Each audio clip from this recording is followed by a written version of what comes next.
ನಮಸ್ಕಾರ ವೀಕ್ಷಕರೇ ನಮ್ಮ ಶಾಲೆಯ ನಮಸ್ಕಾರ ವೀಕ್ಷಕರೇ ನಮ್ಮ ಶಾಲೆಯಾದ ವರದಮೂರ್ತಿ ಬಾಲವಿದ್ಯಾ ಮಂದಿರ ಜಮಖಂಡಿಯಲ್ಲಿ ಮಕ್ಕಳ ವೇಷಭೂಷಣ ಸ್ಪರ್ಧೆಯನ್ನು ಆಯೋಜಿಸಲಾಗಿತ್ತು.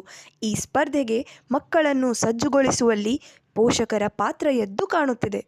ವೇಷಭೂಷಣಕ್ಕೆ ತಕ್ಕ ಸಾಮಗ್ರಿ ಮತ್ತು ವಸ್ತು ಪ್ರಸಾಧನಗಳನ್ನು ಬಳಸಿ ತಮ್ಮ ಮಕ್ಕಳನ್ನು ಸ್ಪರ್ಧೆಗೆ ಸಿದ್ಧಪಡಿಸುವಲ್ಲಿ ಪೋಷಕರ ಶ್ರದ್ಧೆ ಮತ್ತು ಆಸಕ್ತಿ ಗಮನಾರ್ಹವಾಗಿತ್ತು. ಮಕ್ಕಳ ವೇಷಭೂಷಣದೊಂದಿಗೆ ಮಕ್ಕಳಿಗೆ ನೀಡಲಾದ ತರಬೇತಿಯೂ ಪ್ರಮುಖ ಪಾತ್ರ ವಹಿಸಿತ್ತು. ಹಾಗಾಗಿ ಈ ಸ್ಪರ್ಧೆಯಲ್ಲಿ ಸಾಂಸ್ಕೃತಿಕವಾಗಿ ಸಜ್ಜುಗೊಂಡ ಮಕ್ಕಳು ಎಲ್ಲರನ್ನೂ ಆಕರ್ಷಿಸಿದರು.